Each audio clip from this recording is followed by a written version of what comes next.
क्या डिस्कशन किया था आज के लिए कि मार्केट थोड़ा सा अपसाइड आ सकता है कल के दिन। तो देखिए यहाँ पे गैप अप खुला और गैप अप खुलने के बाद फिर से थोड़ा अपसाइड गया हुआ है, लेकिन गैप अप खुलने के बाद यहाँ पे ट्रेड नहीं बनता था, तो इसलिए हमने आज कोई ट्रेड नहीं लिया था। और ऊपर से एक्सपायरी थी तो थोड़ा वहाँ पे प्रीमियम डीके का भी चांसेस ज़्यादा थे, इसलिए कोई ट्रेड नहीं लिया। ठीक है, नॉर्मल डेज में होते तो वहाँ पे थोड़ा रिस्क ले लेते, लेकिन एक्सपायरी के दिन जरा भी रिस्क नहीं लेता, क्योंकि कैसा है मार्केट आपका नेगेटिव था। नेगेटिव होने के बाद में एक तो पहले गैप अप खुला और गैप अप खुलने के बाद फिर से थोड़ा डिप देने के बाद अपसाइड भागा हुआ है। तो यहाँ पे कहीं बनता था ट्रेड, लेकिन हमने लिया नहीं। थोड़ा कन्विक्शन कम था क्योंकि डे का यहाँ पे लो ब्रेक कर दिया था, तो यहाँ पे निगेटिव जाने का भी चांसेस था, तो वहाँ पे लिया ही नहीं हमने ट्रेड। तो कन्विक्शन नहीं था इसलिए कुछ ट्रेड लिया नहीं। बाकी देख लेते हैं यहाँ पे क्या लेवल्स आपको बताए थे। ये आपका रेजिस्टेंस जोन बताया था आपको, तो अभी भी ड्रॉ किया हुआ है। तो मार्केट जैसे ही यहाँ पे ओपन हुआ 180 के आसपास, तो वहाँ से थोड़ा डिप देने के बाद मार्केट अपने जो जोन था बराबर वहाँ पे जाके रुका हुआ था। ठीक है, वहाँ पे रुकने के बाद बराबर अपने लेवल के पास से यहाँ पे डाउन साइड आया। डाउन साइड आने के बाद जो 150 का जो आपको देखिए अभी भी ड्रॉ किया हुआ है, 120 के आसपास का कुछ एक टारगेट था, तो लगभग उसके आसपास में ही मार्केट आके सपोर्ट लिया हुआ है। तो जो भी सपोर्ट और रेजिस्टेंस बराबर अपने लेवल के पास में ही लिए हुए, फिर उसके बाद में अप साइड गया और यहाँ पे देखिए जरा भी इसको रिस्पेक्ट नहीं किया, सीधा सीधा अपसाइड तोड़ दिया, तो यहाँ पे ट्रेड ही नहीं बना। जैसे इसका यहाँ पे अगर किसी ने रिटेस्ट पे लिया होगा तो ठीक है, नहीं तो कोई ले नहीं पाया होगा इसको भी। फिर बाद में देखिए यहाँ पे जो 380 के आसपास का आपको एक रेजिस्टेंस था ना, तो बराबर मार्केट ने बराबर वहाँ पे रेजिस्टेंस लिया हुआ है। 400 के पास वाला 380 से लेके 425 का एक रेजिस्टेंस था, तो वहाँ पे रेजिस्टेंस लिया हुआ है।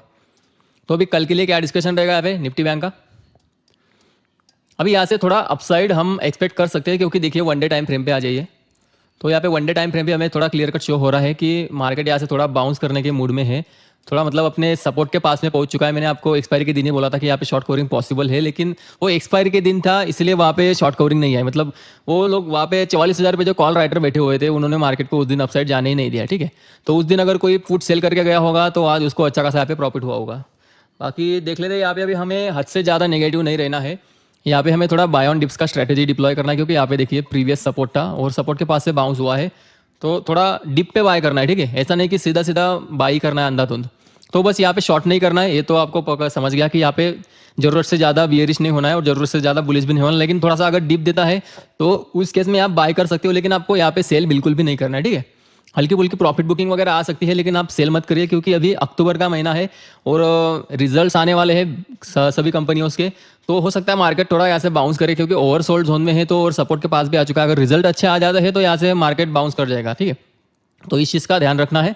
बाकी बात कर लेते हैं कल के लेवल्स के, तो 15 मिनट टाइम फ्रेम पे आ जाते हैं। अभी देखिए मार्केट ने क्लोजिंग जो है अपना जहाँ पे लगभग ओपन हुआ लगभग उसके पास में यहाँ पे क्लोजिंग दिया हुआ है, तो सेलर्स भी यहाँ पे है, वैसा कोई नहीं। तो आपका जो लेवल्स अभी रहेगा कल के दिन, अगर मार्केट फ्लैट ही ओपन होता है तो दो लेवल आप मार्क करके रख लो, जो भी अभी भी अपने चार्ट पे है। पहला वाला आपका ये 280 के आसपास का जो है 250 260 वाला ये जो जोन है, ये अच्छा खासा रेजिस्टेंस देगा। ये एक रेजिस्टेंस जोन है बेसिकली। और ये नीचे वाला अपना सपोर्ट जोन, जहाँ पे मार्केट ने आज के दिन सपोर्ट लिया था। ठीक है, तो इसी को हम एक्सटेंड करने कल के दिन अगर फ्लैट ओपन होता है तो आपको इस रेंज को थोड़ा प्ले करना है। ठीक है, अगर प्ले कर सकते हो तो करो, नहीं तो इस रेंज के बियॉन्ड अगर मार्केट जाता है ब्रेकआउट या फिर ब्रेकडाउन देता है तो वहाँ पे आप 100-150 पॉइंट के लिए प्ले कर सकते हो। ठीक है, तो 100-150 पॉइंट आपका इनिशियल टारगेट होगा, फिर उसके बाद में देखते ट्रेलिंग करते जाओ ऐसे बाकी देखते। लेकिन आप डाउन साइड का यहाँ पे ज़्यादा एक्सपेक्ट मत करो, अगर डाउन साइड टूटता भी है तो आप ज़्यादा एक्सपेक्ट मत करो यहाँ पे, क्योंकि फिर से 44,000 पे वो सपोर्ट ले लेगा। तो यहाँ पे डाउन साइड का आप थोड़ा इग्नोर करो ये सपोर्ट तोड़ने के बाद।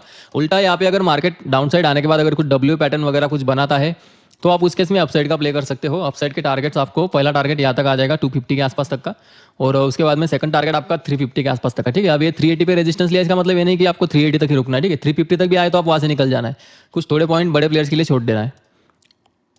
बाकी बात कर लेते हैं, अगर मार्केट आपका अपसाइड में ये भी लेवल अगर तोड़ देता है, कल अगर गैप अप होता है इसके ऊपर 44,400 के ऊपर अगर मार्केट गैप अप होता है तो उस केस में क्या करना है। जैसे आज हुआ गैप अप तो सेम थोड़ा उसको टाइम पास करने दो मार्केट को, उसके बाद कुछ प्राइस एक्शन बनाने दो, और प्राइस एक्शन बनाने के बाद किसी एक लेवल पे जहाँ पे अभी लेवल लेट्स से अगर इसके अगर ऊपर ओपन हुआ है तो उसको थोड़ा सा नीचे आने दो 350 के आसपास, और 350 के आसपास आने के बाद यहाँ पे आप सोच सकते हो बाइंग का, लेकिन यहाँ पे थोड़ा रिस्की होगा क्योंकि 44,500 बेसिकली यहाँ पे एक आपका रेजिस्टेंस होना जाएगा अच्छा खासा, तो यहाँ पे आप उसको इग्नोर ही करो। ठीक है, ये बड़े प्लेयर्स के लिए छोड़ दो, ये रेंज जो भी है 44,500 से लेके ये जो है ना 300-400 के आसपास की जो रेंज है बड़े प्लेयर के लिए छोड़ दो। अगर मार्केट आपका गैप अप होता है तो उस केस में थोड़ा इग्नोर ही करो मार्केट को, क्योंकि फालतू में फंस जाओगे वहाँ पे।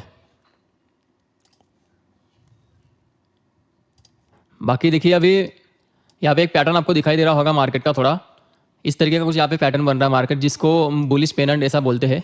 तो इस तरीके का यहाँ पे एक पैटर्न बन रहा है, मतलब गिरावट आई और यहाँ पे गिरावट जो है अभी मतलब बाउंस नहीं किया, लेकिन गिरावट रुकने का थोड़ा यहाँ पे संकेत दे रहे हैं, मतलब राउंडिंग बॉटम ऐसा कुछ मार्केट बना रहा है। तो हो सकता है मार्केट आपका 44,700 के आसपास जाने का ट्राई करें आने वाले दिनों में। तो वहाँ तक का यहाँ पे थोड़ा एक बाउंस बनता है, जा सकता है वहाँ तक, लेकिन फिर भी आपको थोड़ा सा यहाँ पे कॉशियस रहना है। 500 के पास में वहाँ पे सेलर बैठे होंगे, तो आपको लेवल टू लेवल प्ले करना है। लेवल आपका ये लेवल अच्छा खासा अभी भी रेजिस्टेंस है, क्योंकि इसके नीचे क्लोजिंग दिया हुआ है, तो बेसिकली अभी भी रेजिस्टेंस है। तो अगर गैप अप के केस में अगर अपसाइड में अगर इसके ऊपर गैप अप होता है तो आपका ये अच्छा खासा सपोर्ट बन जाएगा 250 के आसपास तक का। तो वेट करो 250 के आसपास आने का, तो यहाँ पे आने के बाद आप बाय कर सकते हो। अदरवाइज अगर नहीं आता है ऊपर के ऊपर अगर सस्टेन करता है तो उस केस में ज़्यादा क्वांटिटी में आप ट्रेड मत करो। अगर आप करना ही चाहते हो तो छोटा मोटा स्कैल्पिंग वगैरह कर सकते हो, लेकिन बड़ा ट्रेड आपको इस केस में नहीं करना है। बाकी अपसाइड के 44,700 तक जाने की कोशिश कर सकता है बैंक निफ्टी, और डाउन साइड का आप थोड़ा इग्नोर करो अभी के लिए। डाउन साइड मतलब अभी ये लेवल तोड़ने के बाद फिर से आपका यहाँ पे 44,000 पे यहाँ पे फिर से सपोर्ट आ जाएगा। तो डाउन साइड में अभी सपोर्ट है, तो डाउन साइड का थोड़ा इग्नोर करो, थोड़ा अपसाइड का ही सोचना है, लेकिन डायरेक्टली नहीं घुस जाना है। अगर मार्केट अपने जो क्रूशियल लेवल है वहाँ पे आता है तो सपोर्ट लेवल पे आपको बाय करना है, बस यही आपको स्ट्रैटेजी रखना है बाय ऑन डिप्स का। बाकी यहाँ पे बात कर लेते हैं हम निफ्टी की। तो निफ्टी में भी देखिए अच्छा खासा यहाँ से पुल ऑफ देखने को मिल रहा है हमें, पुल बैक। तो ऐसे हो सकता है निफ्टी भी थोड़ा अपसाइड जाने का ट्राई करें, 19,800 के आसपास तक का यहाँ पे जगह बन रहा है।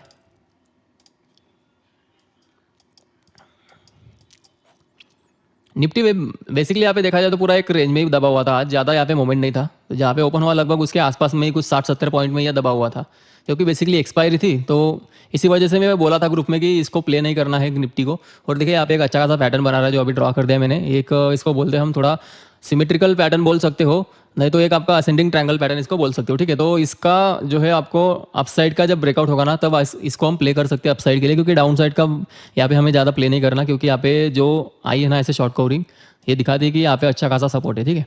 तो मार्केट अगर यहाँ से फिर से देखिए कितना बड़ा यहाँ पे कैंडल बना हुआ था, तो ये भी अच्छा खासा सपोर्ट है। तो अगर इसका डाउन साइड अगर ब्रेकडाउन होता है तो हमें इसको प्ले नहीं करना है, हमें इसको अपसाइड अगर ब्रेकआउट होता है तो वहाँ पे हमें प्ले करना है। वो आपका लेवल हो जाएगा 19,580 के ऊपर। अगर ये टिक जाता है तो यहाँ से आपको 620 625 के आसपास तक का यहाँ पे टारगेट मिल सकता है, पहला टारगेट। फिर उसके बाद में देखते हैं 650 680 के आसपास तक या जा सकता है, वहाँ पे 680 तक जा सकता है, ठीक है। ऐसे यहाँ पे लेवल बन रहे हैं। आपको ड्रॉ कर देता हूँ मैं, देखिए ये ना ये अच्छा खासा यहाँ पे सपोर्ट बन चुका है। पैटर्न तो आपको समझ में आ गया किस तरीके का वहाँ पे पैटर्न बन रहा है, लेकिन ये 520 का जो लेवल है ना अभी 19,520, ये अच्छा खासा सपोर्ट है। मतलब ये आपको जो बोला था ना मैं यहाँ पे सपोर्ट ब्रेक किया, ये एक तरीके से एक फेक ब्रेकडाउन हुआ है। ये सपोर्ट अभी भी आपका काम कर रहा है, ठीक है। ये जो सपोर्ट है ना अभी भी आपका काम कर रहा है, तो इसी को आप थोड़ा एक्सटेंड करो और इसी के ऊपर आप काम करो। ये सपोर्ट अभी भी वर्क कर रहा है आपका बराबर। अपने जो सपोर्ट है ना वही भी अभी सपोर्ट लिया था सेकंड टाइम यहाँ पे मार्केट में, तो ये अभी भी पूरा स्ट्रॉन्ग जोन है आपका सपोर्ट का 19,520 से लेके 19,480 का। तो इसके नीचे आने के बाद ही आप थोड़ा सोच सकते हो डाउन साइड का, क्योंकि क्लोजिंग इसने बेसिकली अच्छा खासा इसके ऊपर दिया हुआ है। तो यहाँ से अभी प्रोबेबिलिटी है कि थोड़ा बाउंस बैक कर जाएगा मार्केट, और आने वाले दिनों में ये लेवल तक जा सकता है। 680 के आसपास तक जाने की इसकी तैयारी होगी कल के दिन। तो देखना है बस इतना कि बड़ा गैप अप नहीं हो जाना। अगर बड़ा गैप अप हो जाता है तो उस केस में इसको थोड़ा इग्नोर ही करना है, थोड़ा डीप का वेट करना है। अगर डीप आता है 580 के आसपास तो आप वहाँ से बाय कर सकते हो, फिर वहाँ से आपका अच्छा खासा रिस्क रिवार्ड बन जाएगा, ठीक है। तो अपसाइड में आपका ये रेजिस्टेंस है 680 के आसपास अच्छा खासा, जो पहले भी ड्रॉ करके दिया हुआ है वही रेजिस्टेंस आपका अभी भी है। मतलब जो पहले के लेवल्स थे एग्जैक्टली अभी भी वही लेवल्स काम कर रहे हैं। बस एक दिन अगर आपने इसको इग्नोर कर दिया होता तो लगभग पूरा मार्केट सेम ही है, जैसा पहले चल रहा था सेम वैसा ही है। बस एक दिन के लिए नीचे आया, फिर से अपने रेंज में वापस आने के लिए रेडी है। जो उसका रेंज था 19,500 से लेके अपसाइड में 19,700 के आसपास तक का, तो उसी रेंज में वापस आने का ट्राई कर रहा है। तो इस चीज़ का हमें ध्यान रखना, यहाँ से और अपसाइड हमें देखने को मिल सकती है निफ्टी में, क्योंकि बेसिकली आपका आईटी सेक्टर में बाइंग आ रही है, पता नहीं क्यों पर वहाँ पे बाइंग आ रही है, तो जिसके कारण निफ्टी नीचे गिरना अभी उतना पॉसिबल नहीं है। मतलब एवरेज स्टॉक जो भी निफ्टी के जो बड़े बड़े स्टॉक है तो सभी में बाइंग आ रही है, ऐसा नहीं कि किसी एक पर्टिकुलर स्टॉक में आ रही है, तो जिसके कारण यहाँ पे निफ्टी थोड़ा स्ट्रांग है। बाकी बैंक निफ्टी पे ज़्यादा रिलाई नहीं कर सकते हम, क्योंकि बैंक निफ्टी अभी फिर से यहाँ पे थोड़ा सा अपसाइड आने के बाद यहाँ पे अपना रिजेक्शन के पास ही आ जाएगा, तो ये थोड़ा सा अभी भी वीक है। सपोर्ट के पास जरूर है लेकिन इसने उतना स्ट्रांग यहाँ पे दिखाया नहीं है अभी भी। तो ठीक है, बाकी देखते हैं कल मार्केट कहाँ पे ओपन होता है। गैप अप और गैप डाउन के केस में आपको ज़्यादा वहाँ पे पैनिक नहीं करना है, आपको वेट करना है, थोड़ा मार्केट को कूल डाउन होने देना है, और जो मेजर सपोर्ट लेवल है वहाँ पे आने के बाद आप बाय कर सकते हो। और सेलिंग अगर आपको करना है तो यहाँ पे कर सकते हो आप। जब अगर मार्केट वो 700 के आसपास आ जाए कल के दिन, तो वहाँ पे आप थोड़ा सेल का पोजीशन बना सकते हो, लेकिन उससे पहले आप यहाँ पे सेल बिल्कुल भी मत करना, ठीक है, क्योंकि क्लोजिंग इसके ऊपर आ गया हो तो एक अच्छी बात है निफ्टी के लिए। और बैंक निफ्टी में अगर आप सेलिंग करना चाहते हो तो आपको बता दिया, ये 44,700 का जो रेंज है ना, यहाँ पे आप सेल कर सकते हो। 44,700 के पास में ये अच्छा खासा यहाँ पे रेजिस्टेंस देगा, यहाँ पे आप सेल कर सकते हो, लेकिन यहाँ पे आपको सेल नहीं करना है। यहाँ से ये फिर से हल्का फुल्का अपसाइड के लिए रेडी हो रहा है। बाकी ओवाई डेटा तो अभी डेवलप नहीं हुआ होगा ज़्यादा, बैंक निफ्टी का हुआ होगा तो देख लेते हैं। देखिए बैंक निफ्टी में 44,200 पे अच्छी खासी पुट राइटिंग हो रखी है, और उसके अगेंस्ट में कॉल राइटिंग जो है मैक्सिमम आपकी 44,400 पे ही है। और बीच में यहाँ पे कॉल राइटर फंसे हुए भी है। 44,000 पे जो कॉल राइटर है यहाँ पे ट्रैप हुए हैं, तो जिसके कारण शॉर्ट कवरिंग हो सकती है बैंक निफ्टी में। अगर बैंक निफ्टी फिर से आपका 300 के ऊपर निकल जाता है तो इन लोगों को एग्जिट करना पड़ेगा, तो हो सकता है। लेकिन कल के दिन फिर से वो शुक्रवार है, तो हो सकता है ये लोग एग्जिट ना करें, क्योंकि 2 दिन का वो प्रीमियम डी के खाने के लिए बैठे होंगे। एडजस्टमेंट की वजह से वो यहाँ पे ज़्यादा पैनिक ना करें, हो भी सकता है, तो इस चीज़ का भी ध्यान रखना है। बाकी ज़्यादा ज़रूरत से ज़्यादा डाउनसाइड अभी हमें नहीं सोचना है, क्योंकि मार्केट जो है अच्छे खासे सपोर्ट जोन पे आ चुका है। ये तो बेसिकली आज एक्सपायर हो गया, ठीक है। तो ऑप्शन चेन में इतना कुछ खास नहीं है आज का, बस आपको लेवल ध्यान रखने हैं, और स्ट्रैटेजी आपका रहेगा बाय ऑन डिप्स का। अभी सेलिंग का उतना नहीं सोचना है, ठीक है। तो प्लीज़ वीडियो अच्छी लगी तो लाइक करें, चैनल को सब्सक्राइब करें। मिलते हैं नेक्स्ट वीडियो में।